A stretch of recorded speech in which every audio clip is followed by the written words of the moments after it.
எல்லாருக்கும் வணக்கம். இன்னைக்கு நாம எடுத்துக்க போற தலைப்பு ரொம்பவே ஒரு சுவாரஸ்யமான கேள்வி. மனுஷங்க காலங்காலமா கேட்டுக்கிட்டே இருக்கிற ஒரு கேள்வி. கடவுள பார்க்க முடியுமா? இது வெறும் நம்பிக்கை சம்பந்தப்பட்ட விஷயம் மட்டும் இல்லைங்க. நாம இந்த உலகத்தை, இந்த யதார்த்தத்தை எப்படி பார்க்கறோம், எப்படி உணர்றோங்கிறத பத்தினது. சரி, வாங்க இந்த கேள்விக்குள்ள கொஞ்சம் ஆழமா போவோம். நீங்க கடவுள பார்த்திருக்கீங்களா அப்படின்னு கேக்குறது ரொம்ப சுலபம். ஆனா இந்த ஒரு கேள்விதான் நம்மளோட ஆன்மீக பயணத்தோட உண்மையான ஸ்டார்டிங் பாயிண்ட்னே சொல்லலாம். இதுக்கான பதில தான் நாம இன்னைக்கு தேட போறோம்.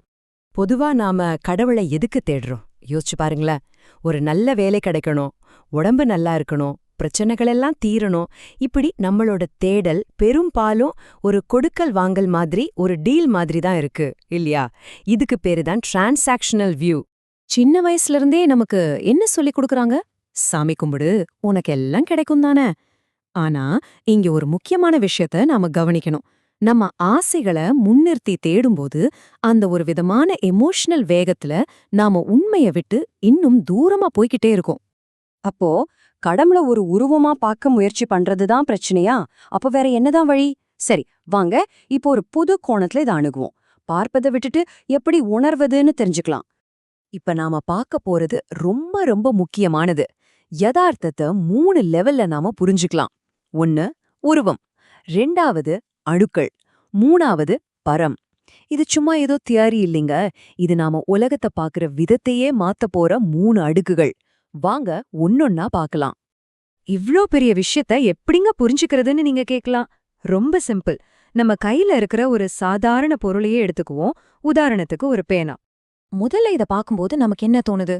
இது ஒரு பேனா, இதுக்கு ஒரு ஷேப் இருக்கு, ஒரு கலர் இருக்கு, எழுதுறதுக்கு யூஸ் ஆகுது. இதுதான் நாம எல்லாருமே பார்க்கற முதல் நிலை, அதாவது உருவம். ஆனா கொஞ்சம் சயின்ஸ் பார்வையில பார்த்தா இது ஒரு திடமான பொருள் கிடையாது. இது கோடிக்கணக்கான அணுக்களோட ஒரு கூட்டம். ஒவ்வொரு செகண்டும் அதிர்ந்துகிட்டே இருக்கிற ஒரு பெரிய அணுக்கூட்டம்.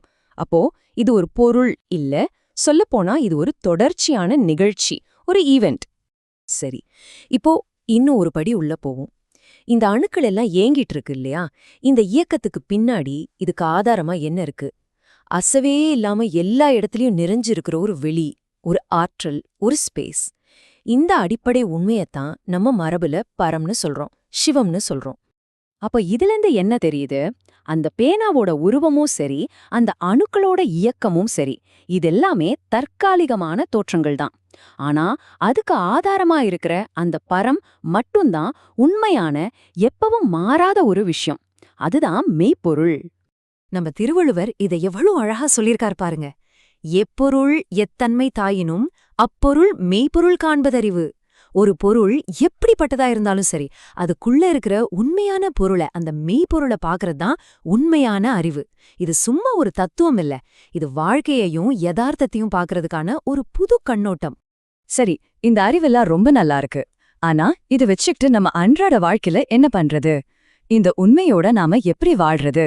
வாங்க பார்க்கலாம். முதல்ல உயிரில்லாத பொருள்கள், அதாவது நம்மள சுத்தி இருக்கிற டேபிள், சேர் மாதிரி பொருள்கள் கிட்ட பழகும்போது அதோட அமைப்பு, அதோட துல்லியம், அதோட ஒழுங்கா நாம புரிஞ்சுக்கணும், அதை மதிக்கணும். 2வது மத்த உயிரினங்கள், அதுங்க கிட்ட கருணையோட நடந்துக்கணும்.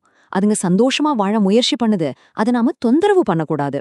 கடைசியா ரொம்ப முக்கியமா சக மனுஷங்க, அவங்க கிட்ட பழகும்போது அவங்க மூலமா அந்த பரம்பொருளே நமக்கு உதவி செய்யுதுங்கிற ஒரு புரிதலோட, ஒரு இரக்கத்தோட நாம பழகணும்.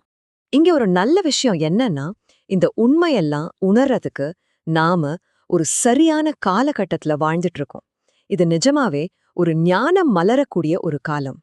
யோசிச்சு பாருங்க, ஒரு காலத்துல சாக்ரட்டீஸ் மாதிரி பெரிய ஞானிகள் எல்லாம் உண்மைய பேசுனதுக்காக விஷம் கொடுத்து கொல்லப்பட்டாங்க. ஆனா இன்னைக்கு பாருங்க, இதே மாதிரி ஆழமான உண்மைகளை நாம நூத்துக்கணக்கான பேர் முன்னாடி எவ்ளோ சுதந்திரமா பேசுறோம், பகிர்ந்துக்கிறோம். இது எவ்ளோ பெரிய மாற்றம்! இத 100வது குரங்கு விளைவுன்னு சொல்லுவாங்க. அதாவது ஒரு குறிப்பிட்ட எண்ணிக்கையில மக்கள் ஒரு உண்மைய புரிஞ்சுக்கிட்டா அந்த உணர்வு நிலை தானாவே உலகம் பூரா மத்தவங்களுக்கும் பரவ ஆரம்பிச்சிடும். நாம இப்போ அந்த முக்கியமான கட்டத்துல தான் இருக்கோம். நம்ம வளர்ச்சி வெறும் பொருள் ரீதியானது மட்டும் இல்ல, அறிவு ரீதியாகவும் நாம பெரிய வளர்ச்சிய பார்த்திருக்கிறோம். ஒரு காலத்துல சட்டக்கூட இல்லாம இருந்தோம், இன்னைக்கு விதவிதமா உடைகள் போடுறோம். அதைவிட முக்கியமா மூட நம்பிக்கைகளை விட்டுட்டு உண்மைய தேடுற ஒரு உலகளாவிய பயணம் இப்போ ஆரம்பிச்சிருக்கு. சரி, இப்போ உங்களுக்கான ஒரு சின்ன கேள்வி. இந்த உரையாடல் முடிஞ்சதும் இன்னைக்கு நீங்க பாக்குற எந்த பொருள்ல அதோட உண்மையான சாரத்தை, அந்த மெய்ப்பொருளை பார்க்க போறீங்க? நீங்க குடிக்கிற டீ கப்லயா, இல்ல நீங்க நடந்து போற சாலையிலயா? யோசிச்சு பாருங்க. இந்த சிந்தனை பயணத்துல எங்களோட இணைஞ்சதுக்கு ரொம்ப நன்றி. இதே மாதிரி இன்னும் ஆழமான பார்வைகளை தெரிஞ்சுக்க எங்களுடைய கிராவிட்டி காட் ஸ்பிரிச்சுவல் ரியாலிட்டி சேனலுக்கு மறக்காம சப்ஸ்கிரைப் பண்ணுங்க. மறுபடியும் சொல்றேன், கிராவிட்டி காட் ஸ்பிரிச்சுவல் ரியாலிட்டி. வாழ்க வளமுடன்.